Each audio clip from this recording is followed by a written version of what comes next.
The 3rd century BC, Hannibal the Carthaginian attempts the impossible, crossing the Alps with his mercenary army, elephants and all. His target and nemesis, the Roman Republic. Driven by honor and glory, obsessed by a sense of duty to his homeland and his father, Hannibal's deeply personal struggle will transform the Western world.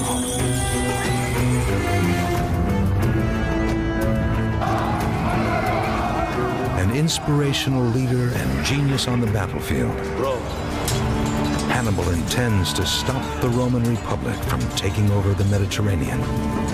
This is the story of Hannibal versus Rome.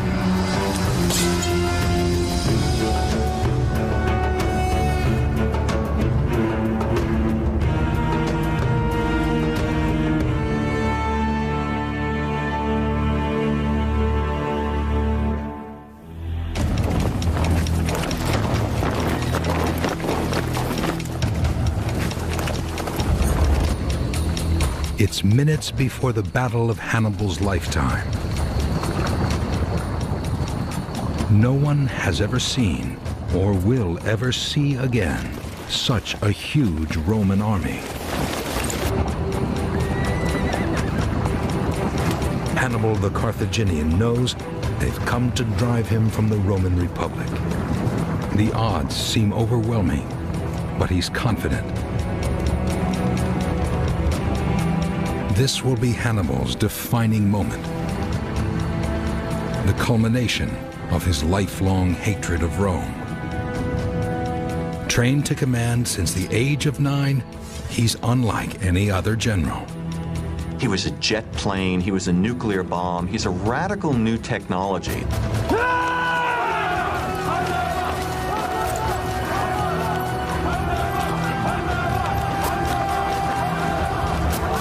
He inspired his men, he controlled them carefully, he led them. He was a military genius.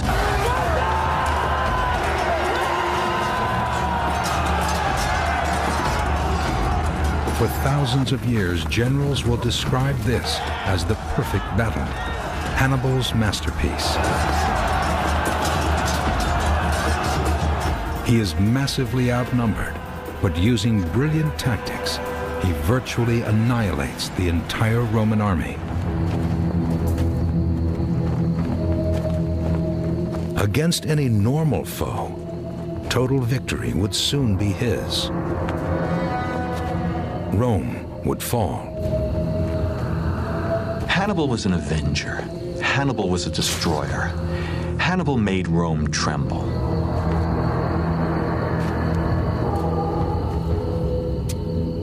But the Romans are different.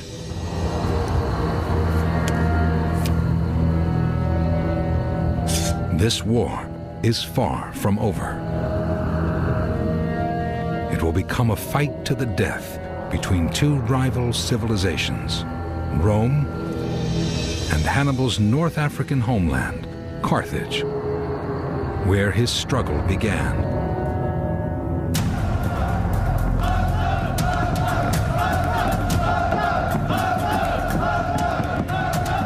When Hannibal is 9 years old, Carthage surrenders in its first brutal war with Rome. Young Hannibal watches as a Carthage in panic crucifies its failed commanders.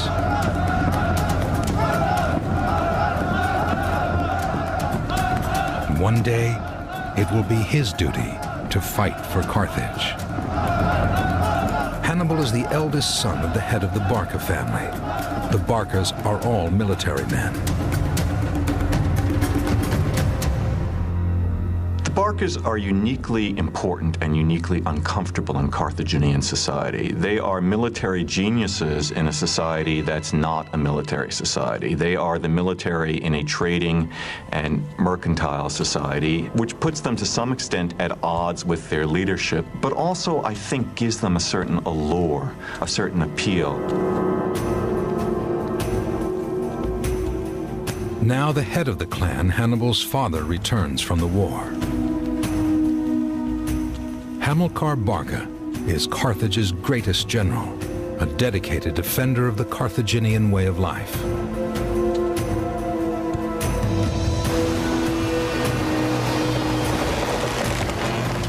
Before the first war with the Romans, Carthage had been a prosperous and ancient seafaring civilization. Thriving on trade, it dominated the Western Mediterranean. Then, Rome began its relentless military expansion.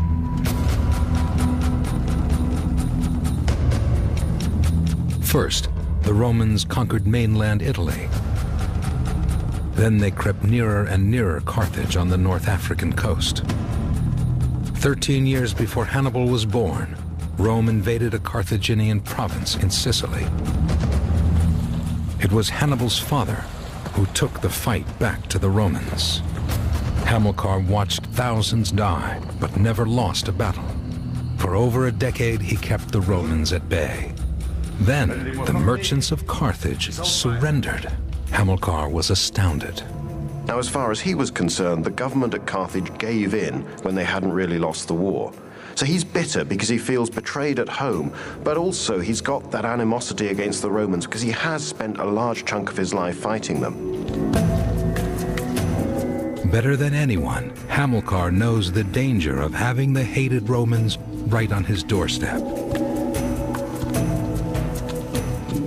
Hamilcar, unlike many in the Carthaginian Senate, understands that Rome will expand and take over the entire Mediterranean. He knows that the cost of that will be the life of Carthage, and he is determined to do what he can to stop it. Hamilcar plans to build a new army to take on Rome. His son Hannibal's war is about to begin.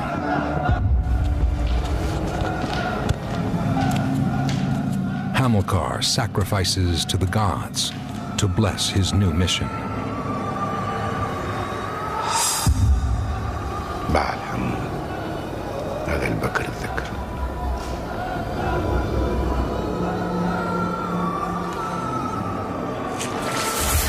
Hamilcar will leave Africa to raise his army in Spain, far from Rome's prying eyes.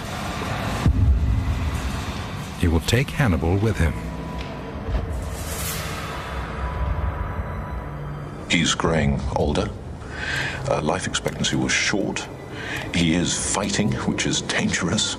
He needs a successor. He needs to pass this mantle to his firstborn son, Hannibal. Hamilcar asks his son Hannibal to swear a solemn oath of lifelong enmity to Rome. بعد حمود القربان اللي يديناهولك باش تحقق لنا أيام سعيدة. With this simple oath, Hamilcar inducts Hannibal into the family business, killing Romans. أقسم قدام بعد حمود اللي عمرك ما تعطيشنا بالروم. أقسم أن لا أكون صديق روما. The oath of enmity towards Rome resonated in his mind and in his soul. It became what defined him. At just 9 years of age, his future is set. His whole life will be devoted to war with Rome.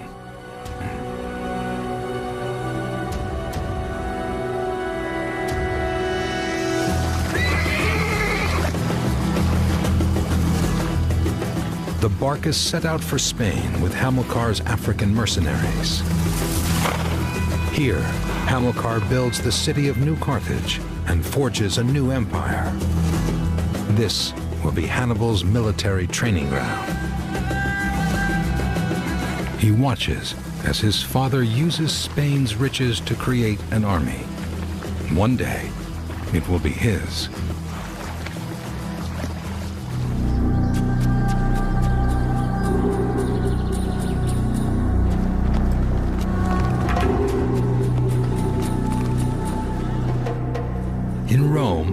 agents report the growing strength of the Barca family in Spain.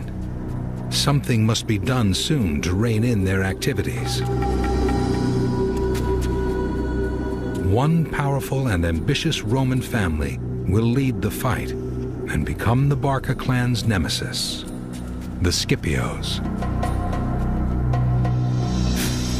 There isn't room for two great empires in the Mediterranean. But in a certain sense, the war between Rome and Carthage boils down to a war between two families, the Barcas versus the Scipios. In Spain, the Barcas prepare for the inevitable conflict with Rome. Together, they create a fast-moving, sophisticated army years ahead of its time. The Barcas stand for intelligence in warfare. They are the opposite of brutes. The Barcas always stand for unconventional tactics, for very ambitious tactics. They are the thinking man's generals. For Hannibal, war becomes a way of life, and he learns how to use Carthage's most powerful and exotic weapon, the battle elephant.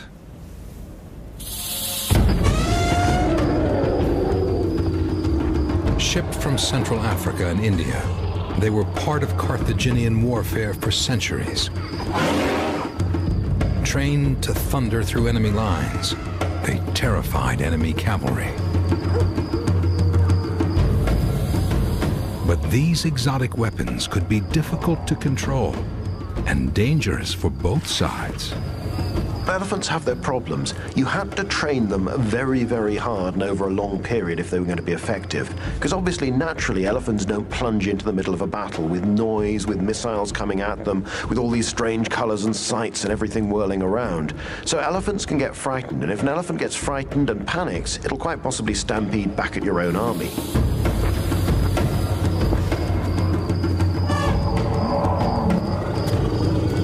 Despite the risks, for the Barcas, elephants are a weapon of terror and a proud symbol of the might of Carthage. The elephant epitomizes almost unimaginable strength, power, antiquity. In the Carthaginian mind, the elephant is an extraordinarily potent symbol of what makes us, Carthage, special.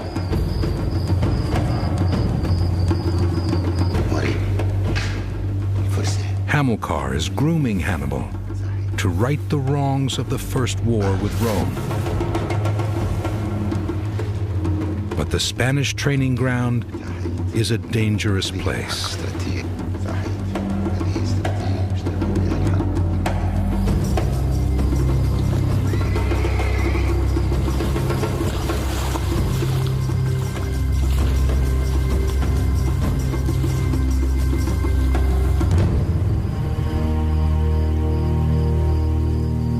Before Hamilcar Barca can lead his army into battle against Rome, he's killed in a skirmish with rebel Spaniards.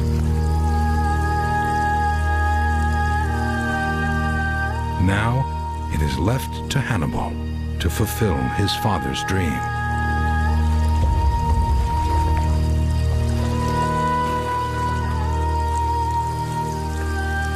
The death of his father was a trauma so profound that he allows it to take him over, and he becomes obsessed with succeeding in his father's end, which is inevitably the destruction of Rome as a means to the salvation of Carthage.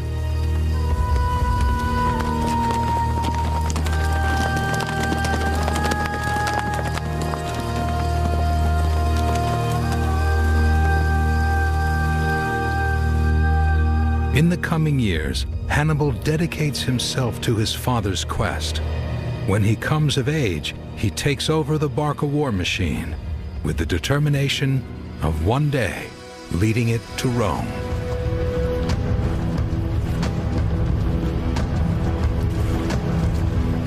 Hannibal is a natural warrior and commander. Loved by his troops, he's intent on vengeance and glory. we might imagine that he thinks of himself not only beginning a military campaign, but also a personal epic. This is not just his chance to win battles, it's his chance to win immortality, undying glory as one of the greatest generals and conquerors of all time.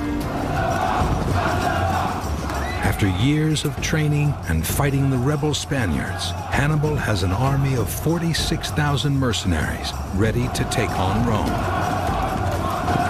It's all very well fighting against these Spanish tribes, defeating some people with a name that no one can pronounce in a town that no one's ever heard of. Rome is the great rival, and Hannibal is going to strike at the heart of the Roman Republic and its power. This means in the first place that he's determined to fight the war in Italy.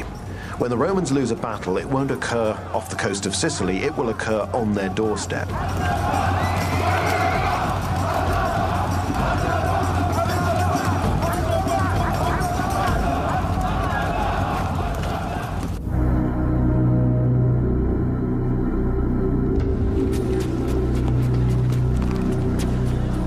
In Rome, Scipio and the Senate grow increasingly alarmed by reports of the army being mustered in Spain by Hannibal. They decide to demonstrate the power of Rome by forming an alliance with a Spanish city in Hannibal's territory, the city of Saguntum. What the Romans are saying to the Carthaginians is, heads I win, tails you lose. If we want to treat the Saguntines as allies, we will. And if we don't want to, then we won't. But we're the ones who set the rules, and you have to dance to our tune. Now, if you're Hannibal, and you see this, you see that the Romans are interfering in your sphere, that the Romans are playing a head game with you. He cannot let the Romans have their way with Saguntum. Rome has provoked the wrong man at the wrong time. Hannibal orders his army to surround Saguntum. Stunned by Hannibal's nerve, the Romans send an envoy to Spain, giving him a last chance to back down. في مشكلة كيف احتليت ساكنتم تعرف اللي ثم ميثاق يربط ما بين روما وقرطاج. He probably wasn't that surprised when this Roman embassy turned up, though he may well have been annoyed by the arrogance of the Romans. Hannibal may have been trying it on.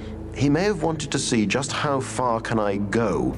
How much can I show the Romans, look, we are strong now, I have a big army, I'm not afraid of you anymore, I can fight you if I want to. So don't try and push me around in Spain. Spain is not yours. Spain is dominated by Carthage, and we can do what we like here.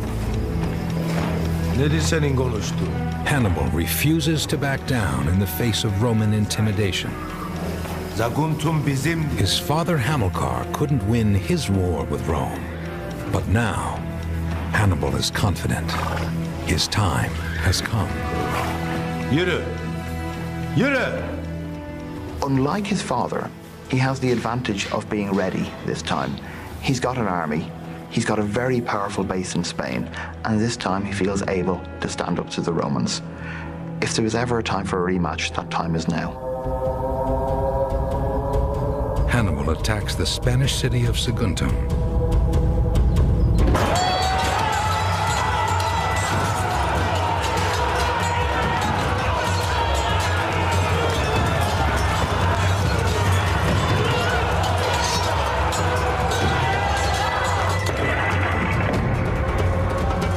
The men he's killing aren't Romans, but it doesn't matter.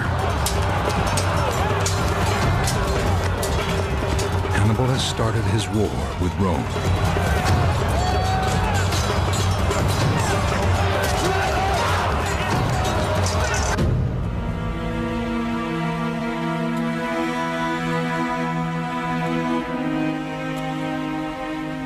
I think it was always his intention to sack Saguntum. Rome could not tolerate and would not tolerate that sort of insult to its sovereignty, to its power, to its status. Hannibal had burnt his boats.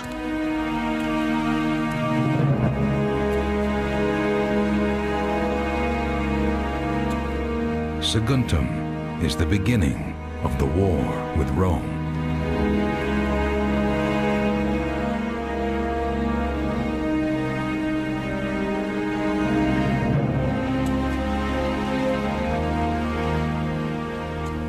victory at Saguntum effectively seals Hannibal's fate, because it does mean that a war is going to happen. But he must have realized that this was a major enterprise that would take several years of his life and require huge effort, huge resources. The odds are that since he's been preparing for this, that he was actually quite excited about the prospect. Hannibal will attempt what his father only dreamed of: a spectacular invasion, bringing chaos and humiliation to Rome. Hannibal is a man of vision. This is his moment. The road is open, and now is the chance for him to begin the Great Crusade.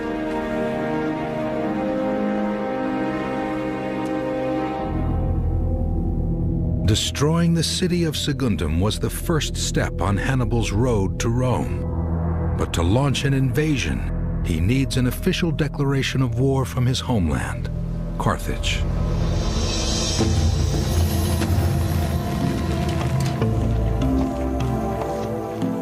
Hannibal has given his Carthaginian leaders a major dilemma by antagonizing their aggressive neighbor. Now, Carthage's ruling council waits for Rome's ambassador.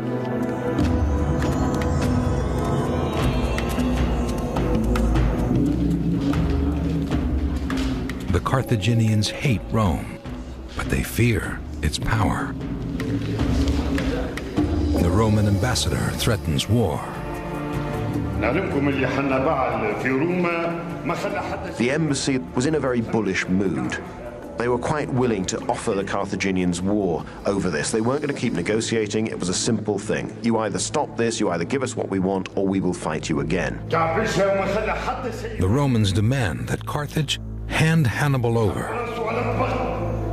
But Hannibal is out of their control.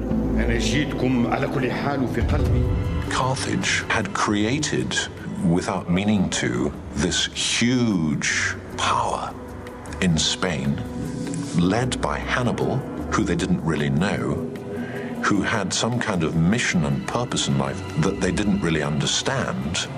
But this army was not in their payroll. They were not on the books. Should we make peace with Rome after Saguntum? Well, probably. Can we make peace with Rome? No. Oh my goodness.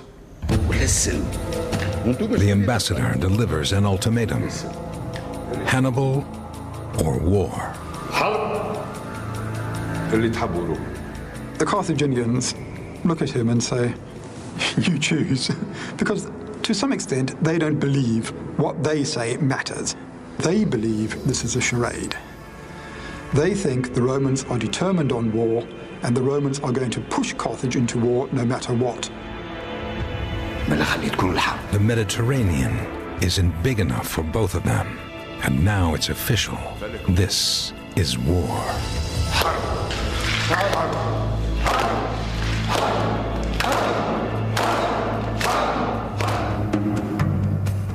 In Spain, Hannibal has built his army, 46,000 strong.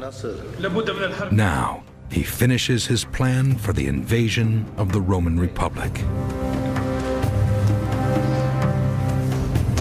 And he knows the route that will bring maximum terror. Rome. His plan is to defeat Rome. How am I going to do that? Well, I've got to take them by surprise. How do I do that? Across the gate, the door that they can't possibly expect, the Alps. The Alps are the highest mountain range in Europe, but they are the back door to Italy. Crossing them with an army will be deadly. But for Hannibal, it will be worth it.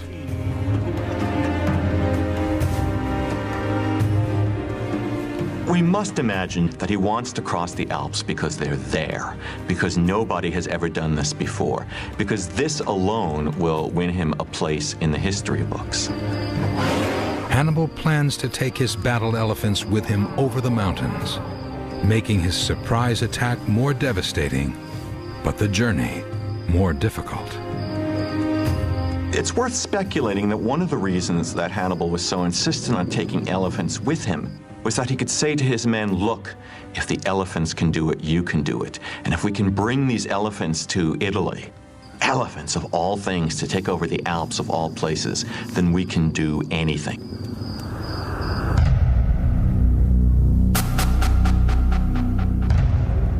Unaware of Hannibal's ambitious plan, the Romans prepare to attack him with the full might of their war machine.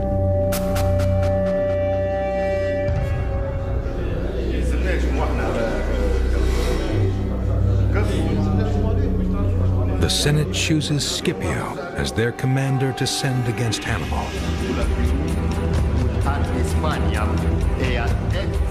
Scipio believes vanquishing the young Carthaginian upstart will be easy. Rome can draw on massive manpower from its republic. Scipio directs. He will take his army to Spain and crush Hannibal before he can threaten Rome. Rome is going right from the beginning for a direct solution to the problem. We will win this war by the quickest, simplest route. We will go to the heart of the enemy's strength, and we will beat them there and force them to give in. Now, Hannibal has decided to do exactly the same thing. He's going to Italy and he's going to Rome with his army. But the Romans, from their plans, quite clearly had no inkling that this was what he was going to do. His men gather supplies of footwear and winter clothing. They need masses of provisions for the march.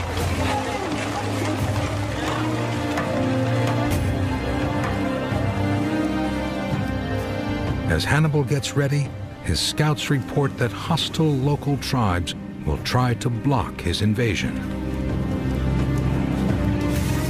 Hannibal ignores the threat and forges ahead with his risky plan. I think if we had been able to sit down with Hannibal and said, Hannibal, it's a brilliant plan, but surely you recognize that it might not work. I think Hannibal's answer would have been, I'm a risk taker, and maybe it won't work, but maybe it will. And isn't it better to have dared and failed than never to have dared at all?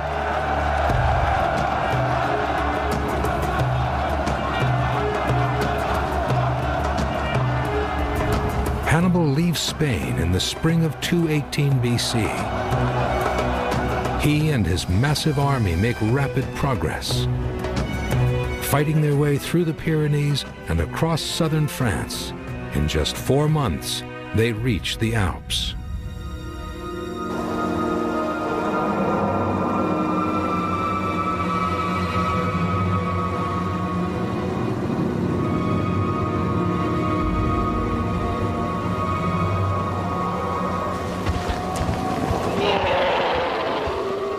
Hannibal has never seen anything like it.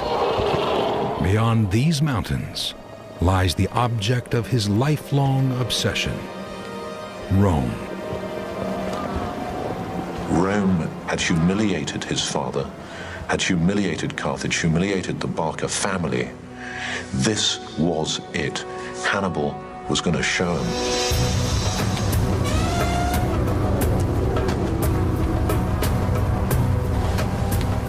Dwarfed by the highest mountain range in Europe, Hannibal enters the Alpine foothills in late October.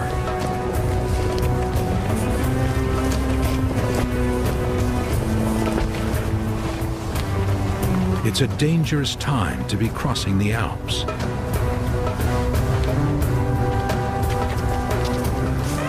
Blizzards and avalanches can make the crossing impossible. But Hannibal is determined to surprise the Romans, and he won't wait until spring.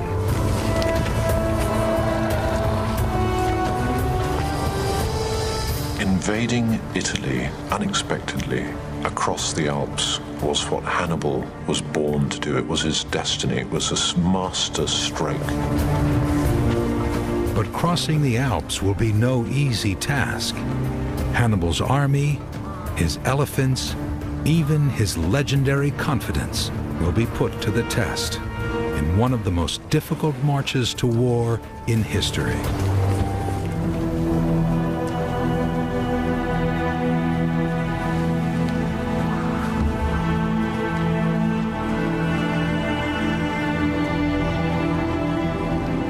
higher Hannibal climbs into the mountains, the more treacherous the conditions become. No one has ever attempted to take an army with elephants across the Alps.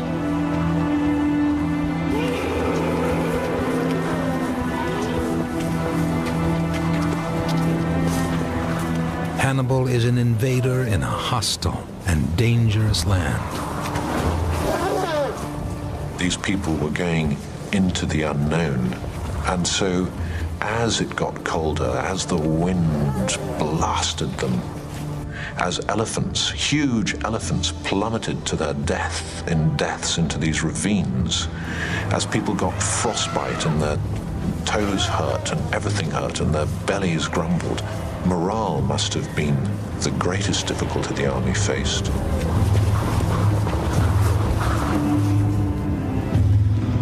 Confusion reigns over which is the best route for Hannibal to take.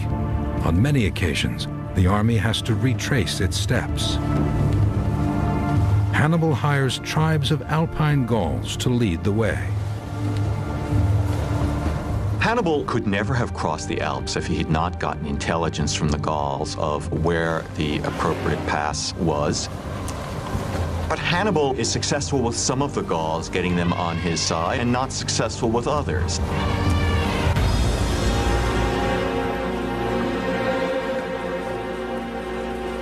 Some of the Alpine Gauls are hostile.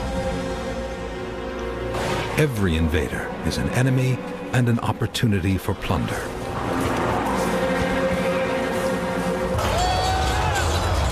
For days, hostile Gauls strike Hannibal's lines, killing men and animals and stealing supplies. Hannibal fights skirmish after skirmish, urging his men to keep fighting. Despite heavy casualties, he moves on quickly. Nothing will stop his attack.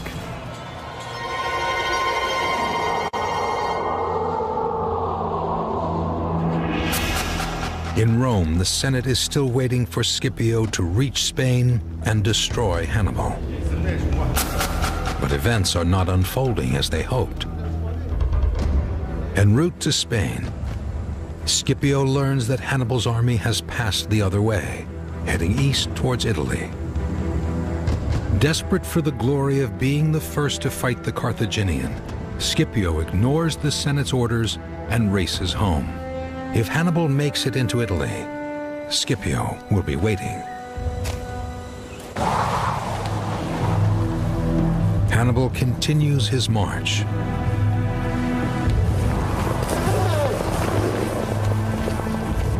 In just 9 days, Hannibal reaches the highest pass. He has marched his army up over 8,000 feet. But fighting the Gauls in the mountains has taken a terrible toll. His men are starving, exhausted, and demoralized. In the distance, Hannibal can see Italy.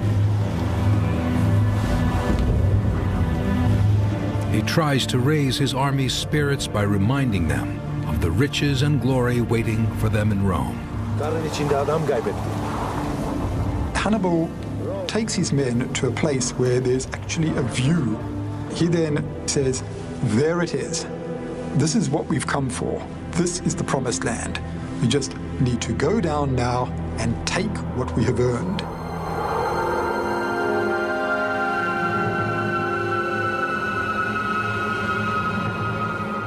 But that night, the first heavy snows start to fall.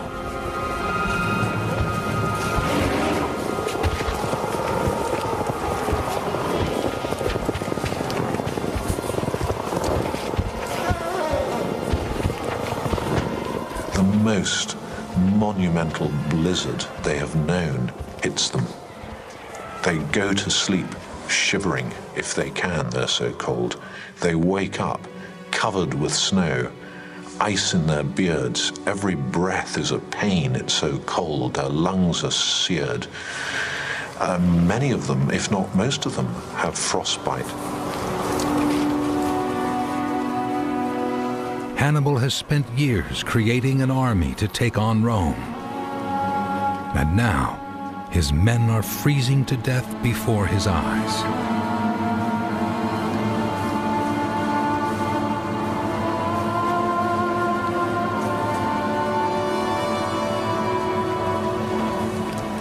It is only his strength of character that keeps them going.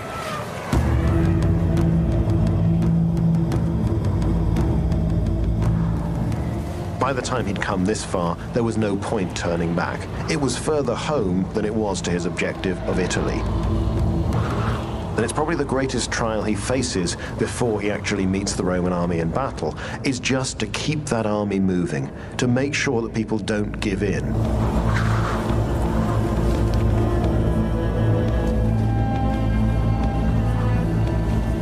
As conditions get worse, more and more men succumb to the cold.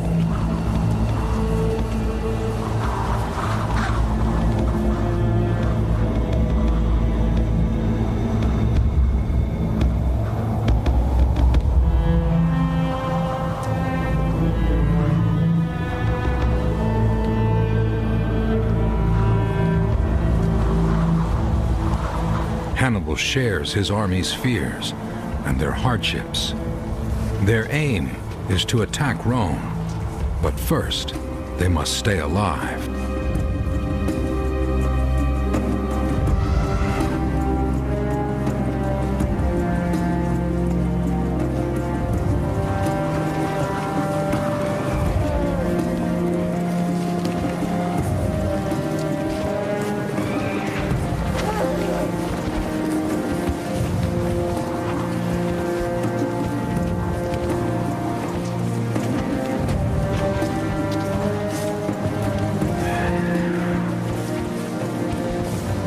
Towards the end, I think Hannibal's looking at a 24-hour time span. He'll promise his men anything, he'll tell his men anything, but just get down from the Alps with everyone you've got left.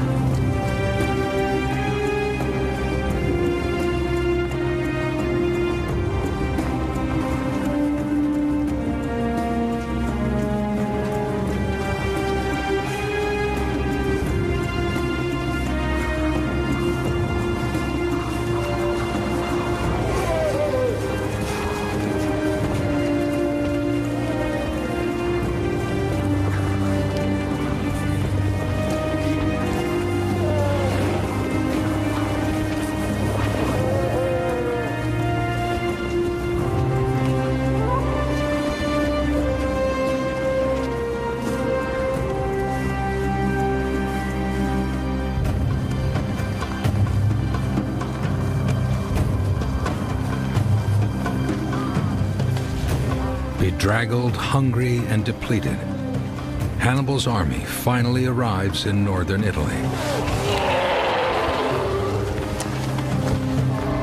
Hannibal's achievement in getting his army across the Alps proves his great leadership and determination. That he brought elephants with him launches him into legend.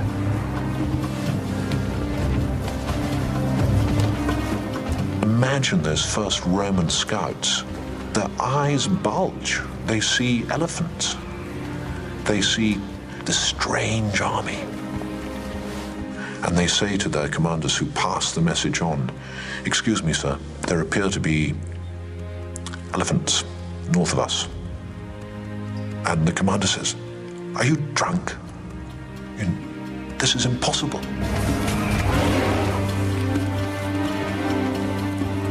46,000 of Hannibal's men entered the Alps. Now, only 26,000 remain. But these warriors are tough and battle-hardened. The army he took into Italy, they may have been tired, they may have been exhausted, they may have been frostbitten, but they were damn good. They'd survived a 1,000-mile trek. They'd fought tribes so many times getting to Italy. They'd crossed the highest mountains in Europe. If ever there was an army worthy and capable of taking Rome, this was it. But Hannibal's army has been cut nearly in half. War on Roman soil is imminent. But the outcome of such a bold and daring invasion is yet to be seen.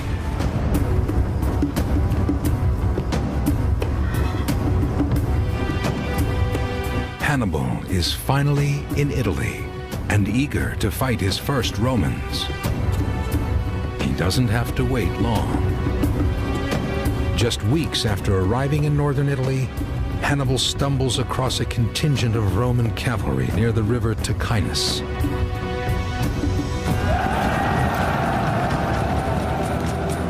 The Romans are led by Scipio. He has made it back to Italy in time to be the first to fight Hannibal. If Scipio can meet and beat Hannibal now, then Scipio's going to get the glory for it. So he wants a quick victory. He is not afraid of the Carthaginians. Hannibal is also confident. He knows and trusts this army that he's been fighting with for such a long time.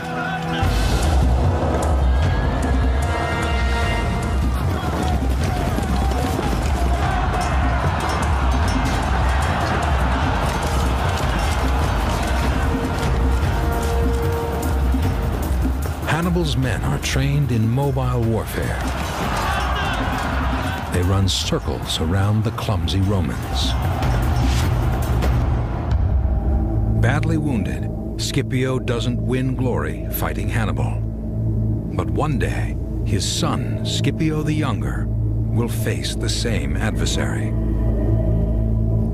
I think young Scipio would have looked back at the Battle of Ticinus as a wake-up call. It was also a first chance for him to get a taste of Hannibal's tactics. This is his first taste of the legend.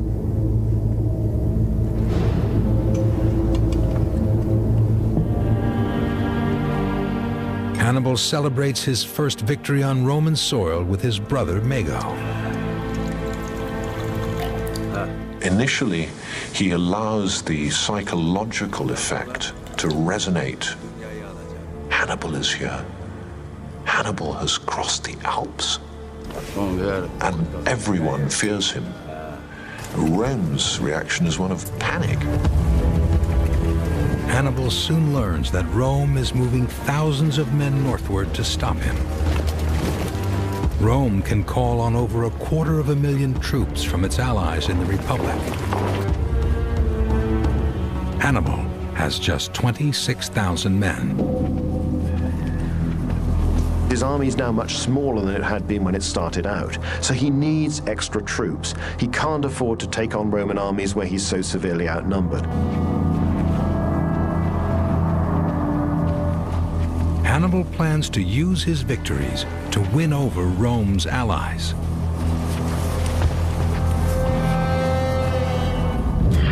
His victory over Scipio has an instant effect.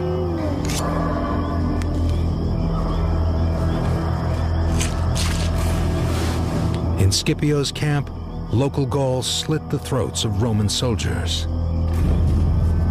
They hate Rome for conquering their homeland in northern Italy.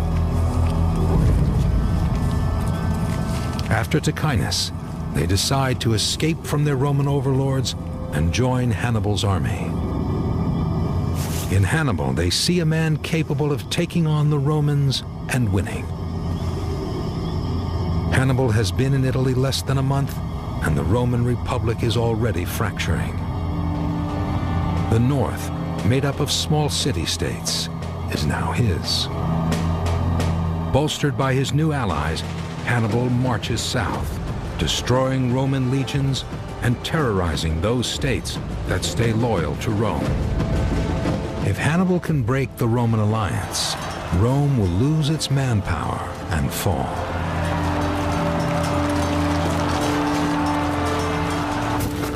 The Romans will do anything to stop him. They throw more and more troops at Hannibal. They feel so confident, they carry shackles to imprison him, should they take him alive. They have no idea what they're up against. The Carthaginians know how to float like a butterfly and sting like a bee. The Romans only know how to punch, and they keep on punching over and over and over again, thinking somehow this time they're going to strike a knockout blow. In spite of all the evidence to the contrary, they just keep on doing the wrong thing. But it's not all good news for Hannibal. His battle elephants are dying, and they've hardly been used.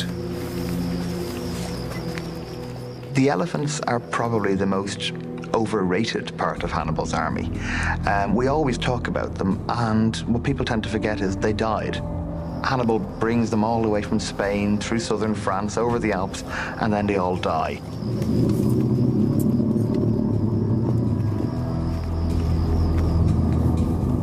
But Hannibal doesn't need elephants against the lumbering Roman legions.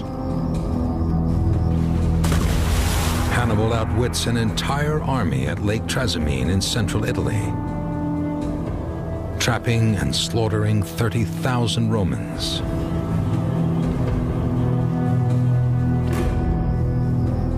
The pressure on Rome is beginning to build up. Tens of thousands of Romans and Italians have died since Hannibal arrived, and he's proven to them that he can do things with his army that they can't dream of. But he probably knows that he needs something bigger. He will have to deliver a knockout blow.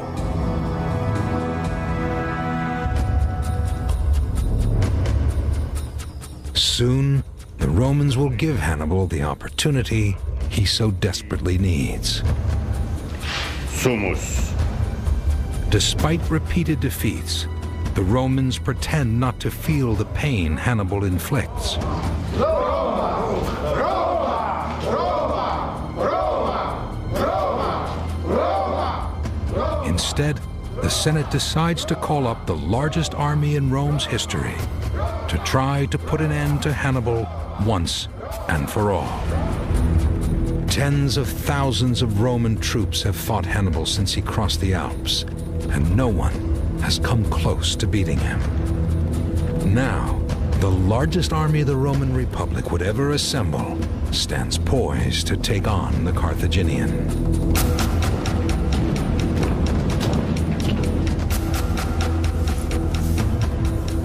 The young Scipio has already faced Hannibal's sophisticated war machine and survived. Now he prepares to face him again in what will be one of the greatest battles of all time. The Battle of Cannae.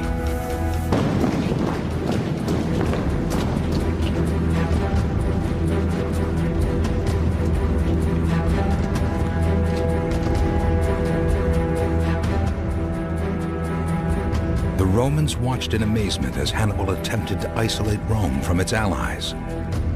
Now in the summer of 216 BC, Hannibal seizes a vital Roman supply store at Cannae and blocks the route to the grain fields in the south. Goaded and threatened by hunger, the Romans march out to crush him.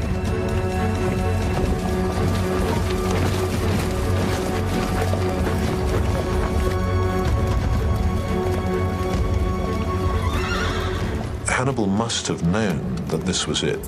This was Rome's big attempt to exterminate him.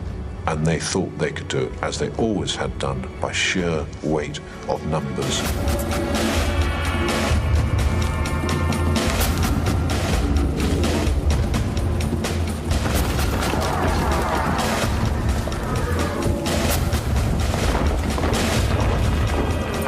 The Roman legions continue to gather at Cannae until 85,000 men face the Carthaginians.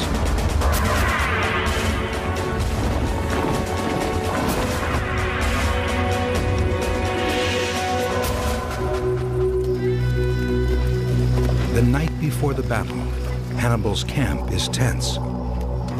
His men are anxious to hear how Hannibal imagines winning against such a huge army.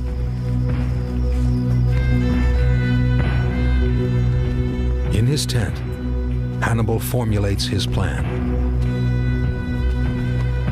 Hannibal could feel confident on the eve of the Battle of Cannae that in spite of Roman superiority in numbers, Carthaginian tactical superiority could yet win the day. Hannibal calls his officers to his tent. Having fought and beaten enough Roman generals, he's able to guess what they'll do at Cannae. Hannibal is counting on the Romans to make a simple frontal attack, to go ahead without thinking about the danger that they have of exposing their flanks. The Romans rely on the brute force of their legions, legions that are virtually unstoppable once on the move. Hannibal will use that momentum to entice the Romans into a trap. Hannibal thought, I will allow them to push us back and push us back and push us back, and I'm going to be there, so I'm going to control this very, very measured retreat. And then we're going to keep going back, and then my wings are simply going to spread, and we've got the Roman army encircled. If the plan works, Cannae will be Hannibal's masterpiece. Hannibal thought, I'm going to win because I'm better and I'm brighter, and that is going to finish Rome. And after Cannae, they will come to me and treat for peace on my terms.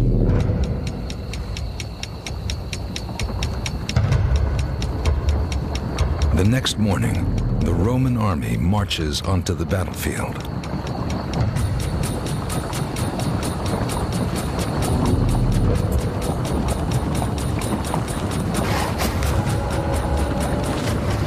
Neither Hannibal, his men, nor any of the Romans have ever seen so many soldiers in one place.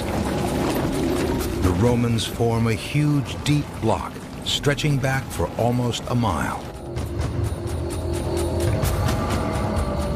Hannibal can see that this army is big and it's going to go forward and deliver a very strong attack, but it isn't going to be able to do anything very clever at all. It isn't maneuverable. It's a big, clumsy sledgehammer of a force. Among the men is Scipio the Younger, now an officer.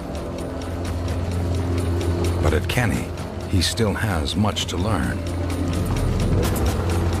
For millennia to come, generals will study the inspired positioning of Hannibal's troops.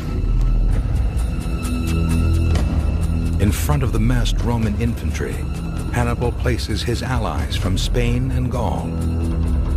They will bear the brunt of Rome's attack. Cavalry face each other on both flanks. Elite African mercenaries are held in reserve. Hannibal puts himself in the front line with his Spaniards and Gauls. Here, he will be exposed to great personal peril.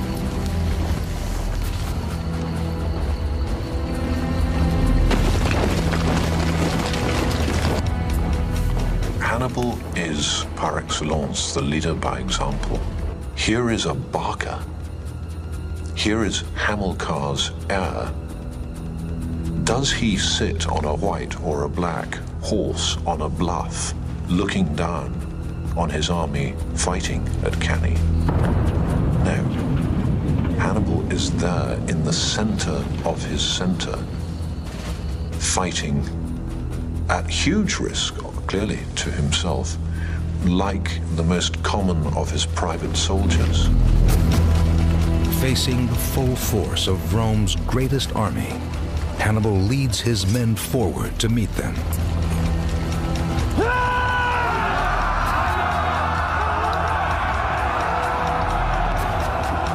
He advances the center of his infantry line to provoke the Romans, to lure them on, to make sure that that Roman infantry attack comes straight in where he wants it. That's where he is himself, and that's where Mago, his brother, is. They stick with the Gauls and Spaniards.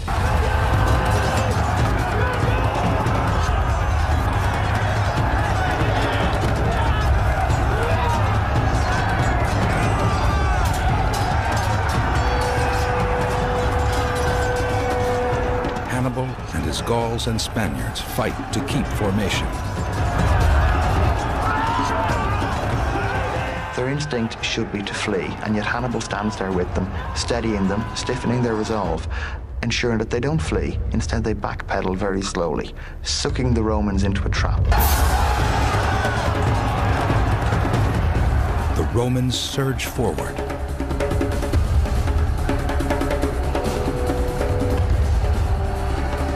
as the Romans are concerned, their plan is working perfectly. There's a chance of this massive, clumsy victory that they'd wanted, so they push on. But in doing this, they've lost what little order they had. It's like the crowd spilling out of a big football match. Thousands and thousands of people, tens of thousands of people, crammed together in a very small space. The Romans are playing straight into Hannibal's hands. His plan is working.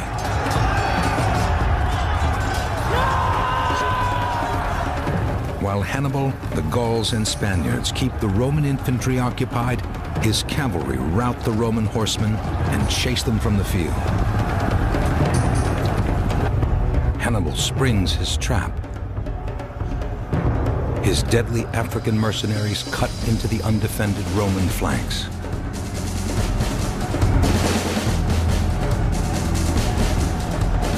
They're suddenly facing foes that are coming from different directions. They can't organize a proper fighting line to face them. Everything is chaos.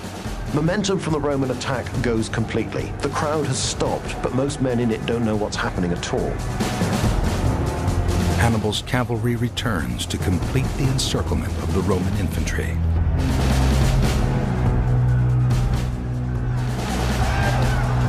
The Romans are surrounded, but the battle doesn't stop there. Those tens of thousands of Romans have to be killed, and they have to be killed by hand. It's a case of a long, steady, prolonged slaughter, fought very brutally, face to face, toe to toe, eye to eye.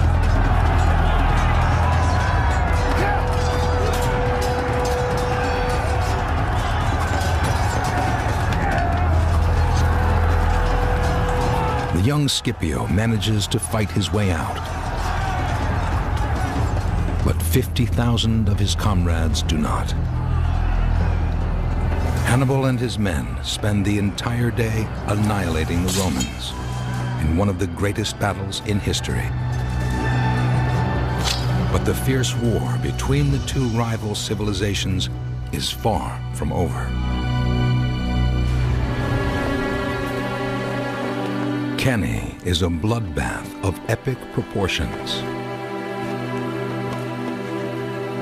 This is Rome's worst defeat and Hannibal's greatest victory. He hasn't ambushed them. He hasn't surprised them. He hasn't used elephants or anything dirty and exotic like that against them. He has gone with a smaller army and he's simply beaten them. But he hasn't just beaten them, because he has virtually destroyed this army that was bigger than anything the Romans had ever put into the field.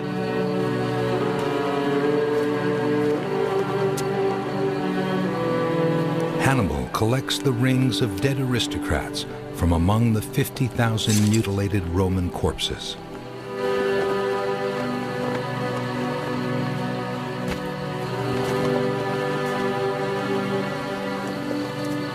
He had slaughtered Romans beyond his wildest dreams, and he had won glory enough to satisfy any human for a lifetime. But he was a pro. I'd be surprised if he thought that after Cannae that was it, that the war was over. So naturally he would have paused for a moment to say, wow.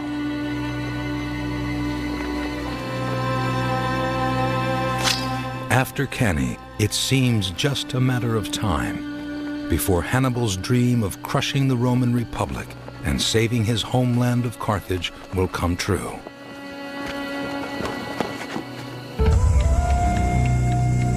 In Rome, the effect of the carnage will be felt for decades.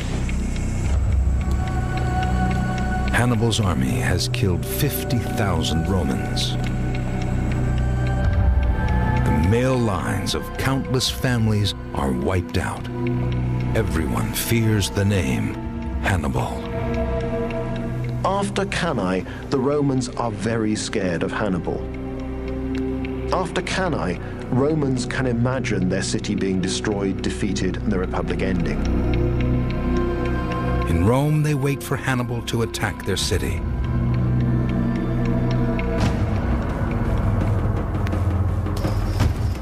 But Hannibal's army is relatively small, designed for winning quick victories on the battlefield, not for long sieges.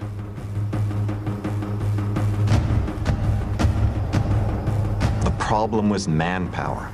You cannot besiege a city unless you outnumber it significantly, at least 3 to 1. That's the usual rule of thumb. Hannibal needs more men. Mago. Hannibal sends his brother Mago to Carthage to demand reinforcements. With him, he sends the rings taken from the dead at Cannae as proof of his power.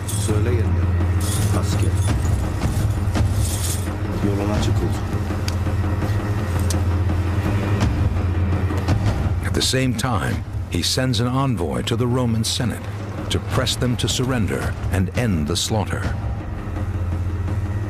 But the Romans refused to negotiate.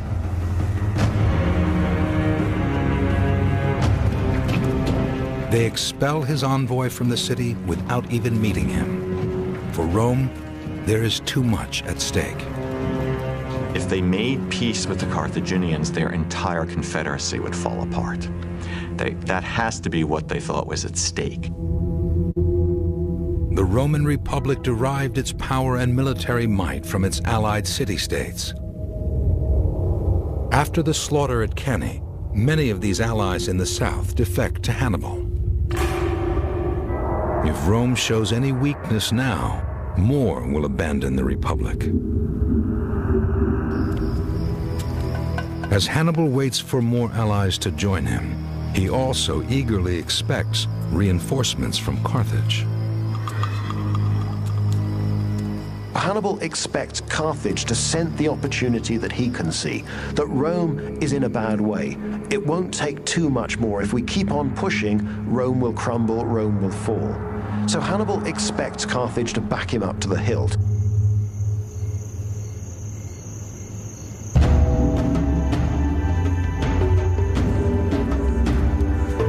Hannibal's brother arrives in Carthage to request reinforcements.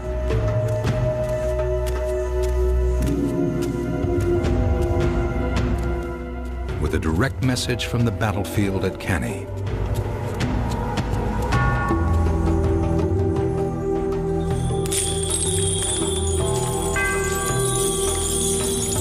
The rings taken from thousands of slain Roman aristocrats.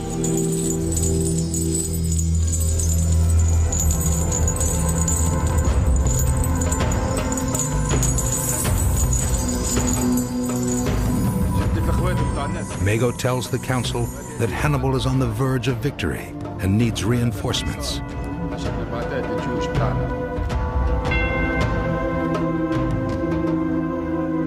But the council is afraid of what will happen to Carthage if Hannibal loses. We almost get a sense of a see no evil, hear no evil government. They're willing to give Hannibal enough rope to go out and fight Rome, but they seem to want to have plausible deniability. Gosh, we don't know anything about this war. You know, that's this crazy renegade general going out and doing that. What do we have to do with that? And by the same token, their attitude towards Hannibal seems to be, if you can do it on the cheap, that's fine. But we've got other fish to fry. It's your baby and it's your problem.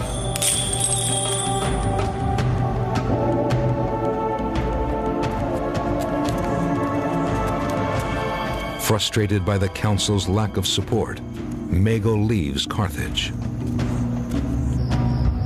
Hannibal will continue the war with Rome alone. His army rampages through Roman towns and villages to provoke Rome to war. Hannibal wants to goad them into another battle like Cannae, but victory against the Roman Republic is far from certain.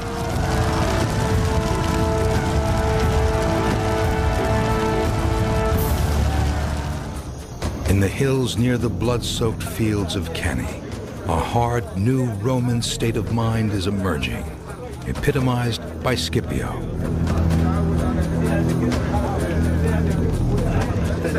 Stunned survivors of Cannae believe that Hannibal is unbeatable and talk of fleeing.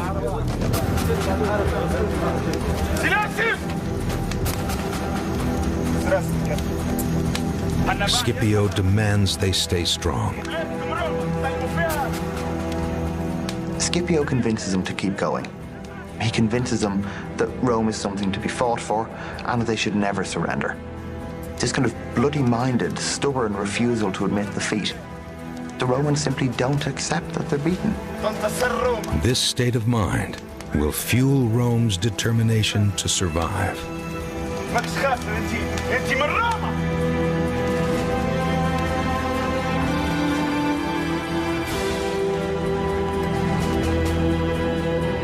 There is no other state in the ancient world that could have endured those defeats and kept on fighting.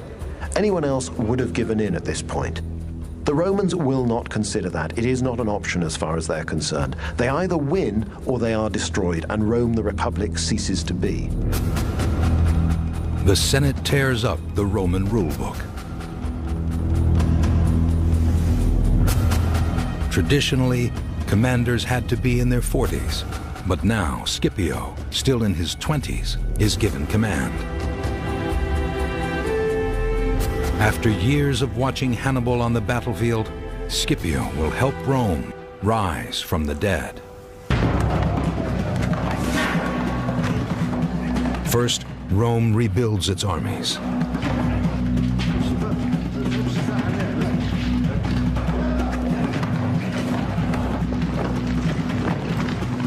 The old rules on who could join the army are relaxed. Boys are enlisted into the legions.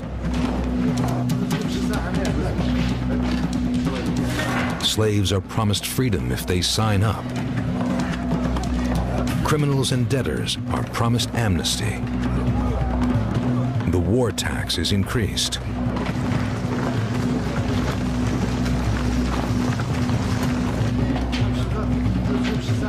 It's the time when they were pushed to the very brink of extinction. And yet, they stand there, they're not bowed. It's not just the aristocratic leaders who want to keep on fighting. Roman citizens are willing to keep serving in the army. They'll keep on fighting. They feel it is their duty to the state. They feel they have a stake in what's happening, and that the fate of the Republic is something that is worth fighting and dying for.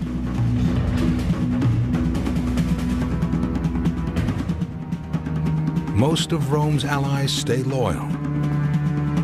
They flock to join the legions, preferring the stability of the Roman Republic to Hannibal. Rome offered all its peoples the rule of law. Rome protected its peoples. Hannibal, however, wasn't even offering anything that tangible. He had come to set people free. Of what? Well, he might hesitate. Tyranny, the Roman tyranny. They defeated my father. They want to crush Carthage. Well, frankly, I'm not terribly sure where Carthage is. It's some way from here, and, you know, can I just get on with my life, please?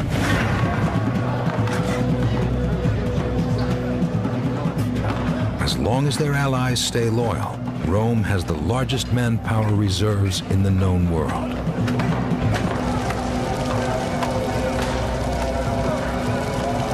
But no matter how many fields Hannibal's men torch or how many towns they pillage, the Romans will not be drawn into another Cannae.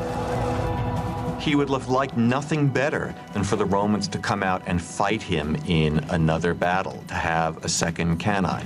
But they've learned from their mistakes. They're not going to do him that favor. And we might well imagine him frustrated by the Romans' steadfast refusal to fight.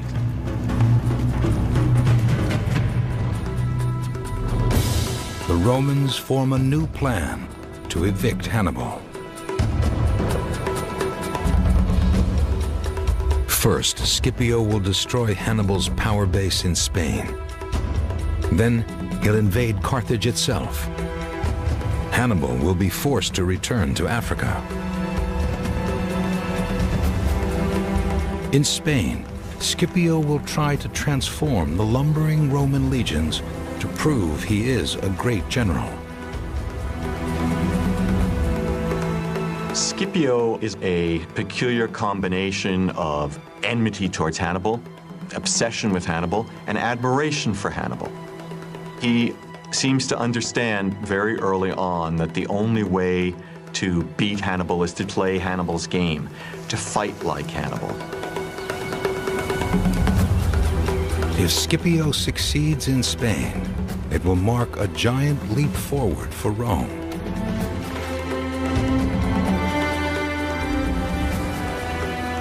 It was only in the struggle to defeat Hannibal that Rome developed those strengths that allowed her to grow into world dominion.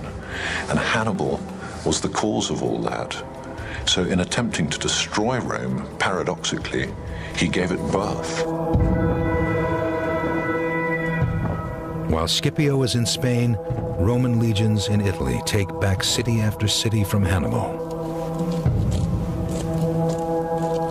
But 4 years after Cannae, Rome's scouts report a terrifying sight.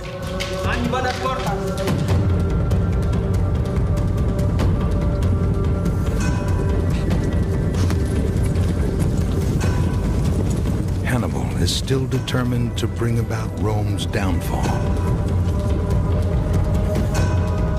To stop the Romans from attacking his allies, he will march on the city itself.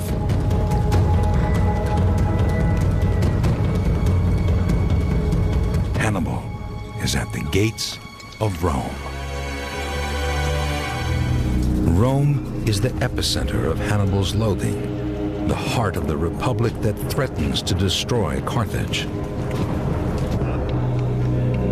The Roman reaction to Hannibal finally marching on their city is not what he expects. And this time, they are ready.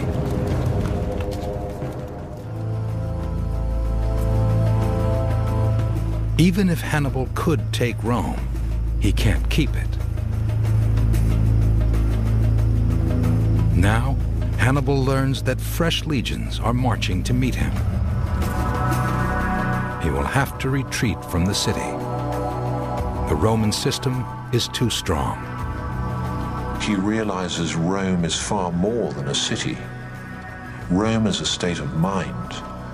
And so, in attacking Rome physically, he's wasting, he knows, his and other people's time and effort.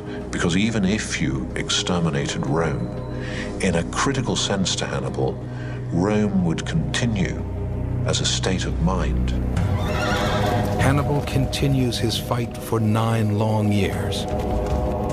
Then, a delegation from Carthage arrives at Hannibal's camp with devastating news.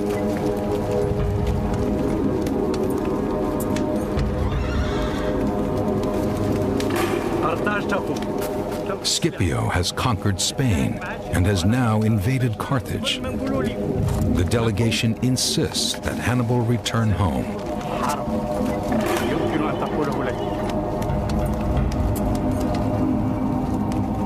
Hannibal could say, "No, Carthage, you're on your own. You've left me on my own. You haven't helped me. You are on your own. Sort yourselves out. I'm going to Crete. I'm going into retirement to live off the pension you don't send me." Did he know? He went back. Why? Because this game wasn't over and he had to just see it out.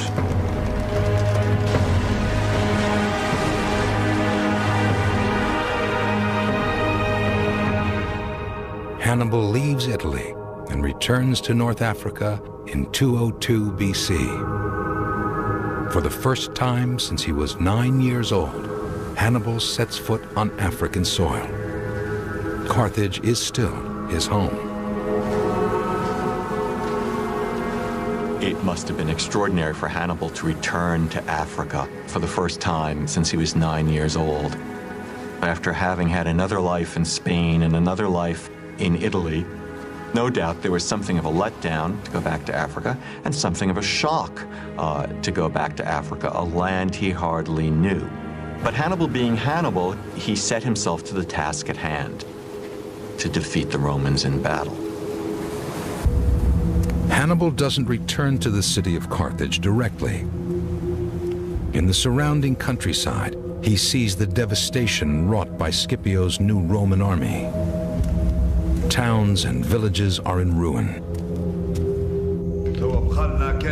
Fearing the Romans will destroy the city itself, the Carthaginian council is on the brink of surrendering to Scipio.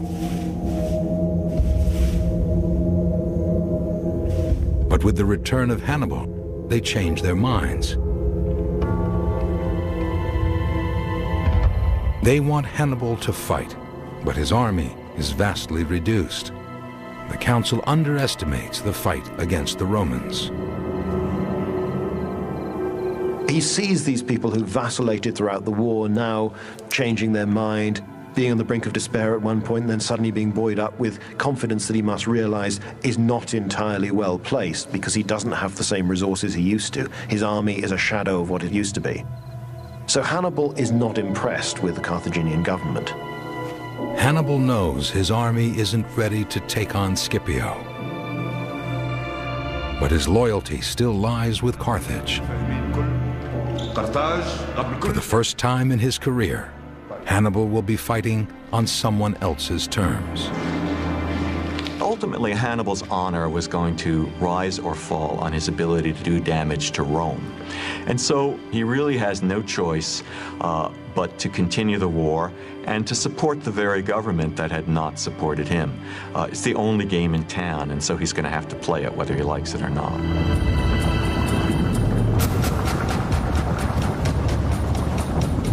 Hannibal will fight the Romans on the plains of Zama.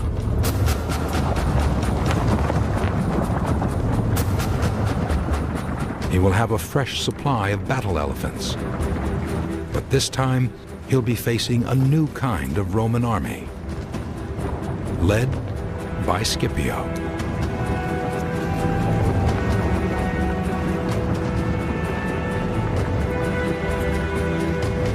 The day before the battle, the two greatest generals of their time meet.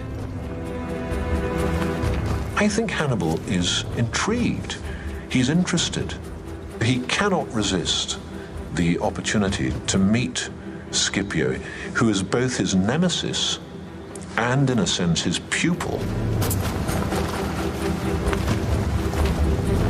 If Scipio has learned even half of what Hannibal knows, Carthage and Hannibal's legend are in trouble. Perhaps he thought that he could gain intelligence on what Scipio was doing and what Scipio had planned. Perhaps he thought that he could psych out Scipio, frighten Scipio by doing a number on him. But the other thing that's remarkable about it is that it looks as if Scipio was playing Hannibal. Scipio is playing for time. While Scipio talks, reinforcements arrive in his camp.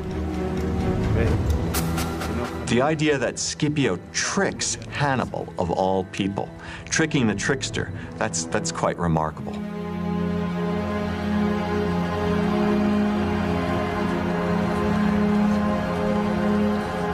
At Zama, Hannibal witnesses how sophisticated the Roman army has become. Scipio has mastered Hannibal's art of war. He even renders Hannibal's battle elephants obsolete. When the elephants charge, Scipio orders his men to split into lanes, so they thunder harmlessly by.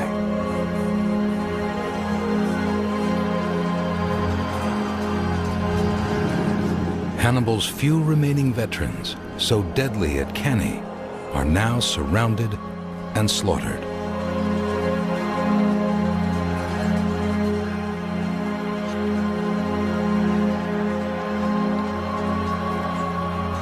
At Zama, Scipio beat Hannibal at his own game, and I think that must have been a very bitter moment for Hannibal.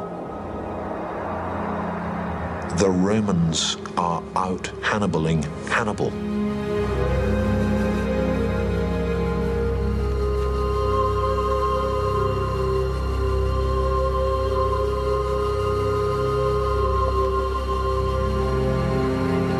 Scipio is the only man to ever defeat Hannibal.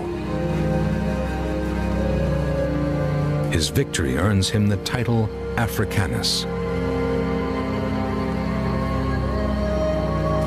Zama is the beginning of the end for Carthage. In time, the Romans will add North Africa to their growing empire.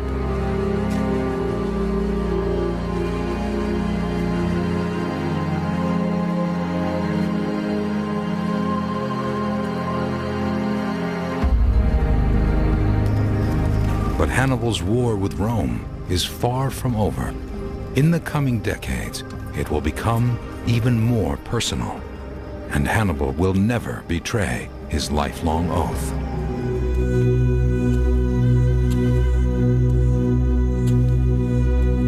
For the first time in 36 years, Hannibal returns to Carthage.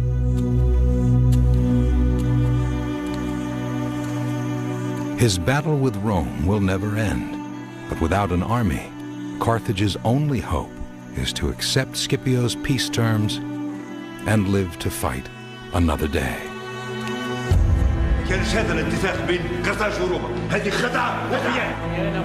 In the council chamber, Hannibal comes face to face with the politicians who made his war with Rome so difficult. Now they want to reject Scipio's terms.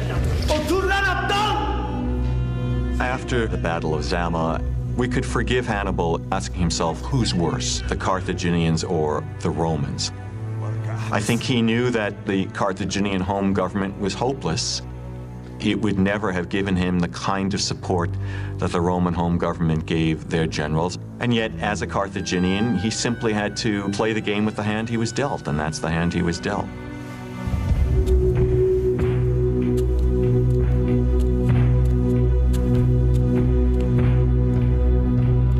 Despite his frustration with Carthage, Hannibal will continue to fight the spread of Rome. At the age of 9, he swore to fight the Romans forever.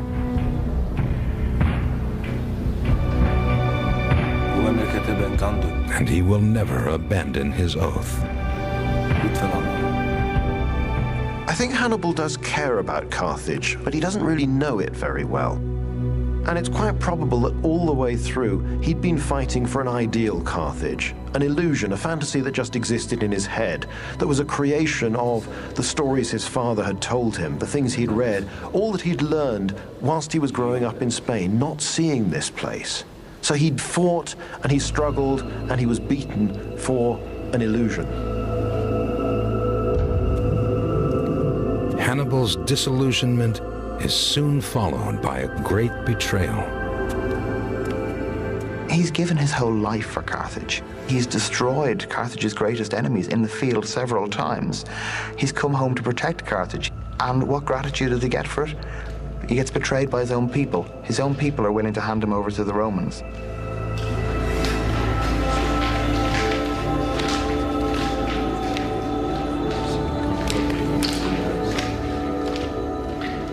The Carthaginians are only too happy to say this was Hannibal's war. He's the bad guy. We had nothing to do with it. Hey, we didn't know anything about this war. And I think Hannibal might well have been philosophic about it and moved on.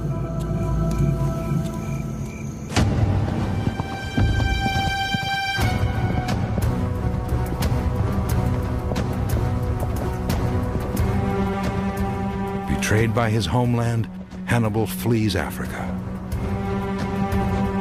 But determined to continue his fight against Rome, Hannibal travels east, selling his skills as a general to kingdoms still resisting Roman imperialism. For 13 years, he aids anyone who hates Rome.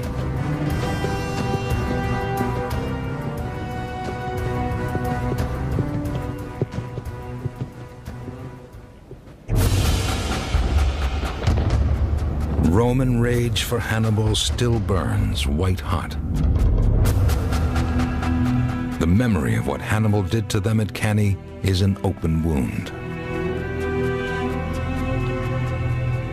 You have a whole generation of children now growing up whose fathers were killed at Cannae by Hannibal.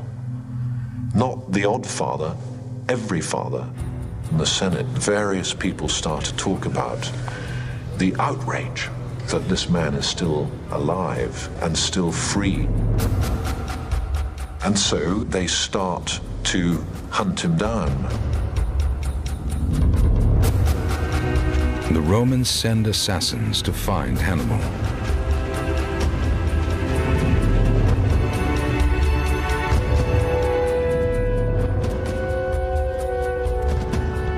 He is a hunted man. He has no home anymore. Spain, the place where he'd grown up, the province that his family had created, is now a Roman province. Carthage has gone. He can't go back there. The people there, the aristocracy, hate him and had chased him out. So he has no home. As far as we know, he had no family by this point.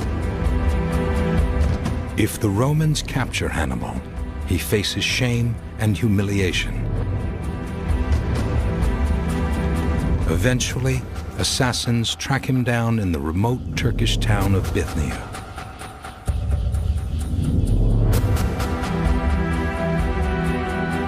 Hannibal prepares to make his last stand.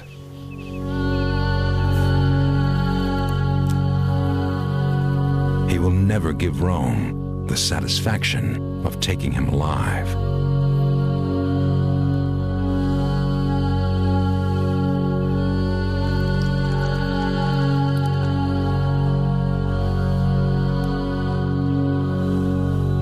In one final gesture of defiance, Hannibal takes poison and ends his own life.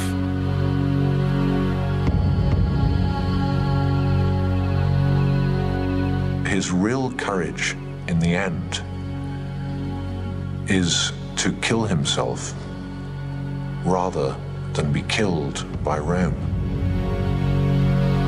50 years after Hannibal's death, Scipio's grandson returns to Carthage.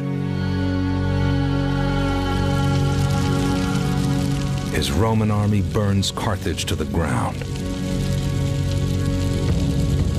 wiping Rome's greatest rival from the map forever.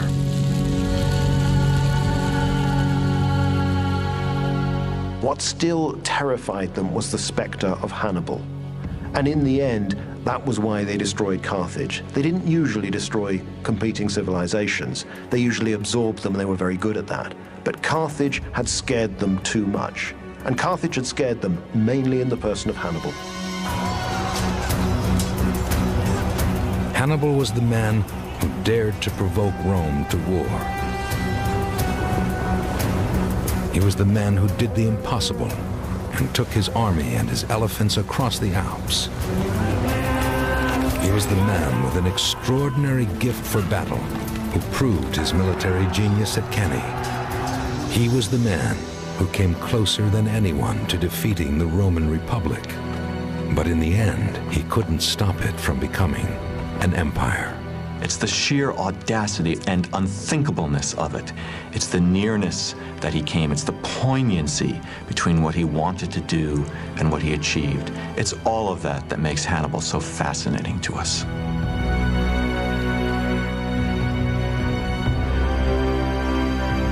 Hannibal's incredible odyssey was over. But his impact would be felt throughout the world for thousands of years to come.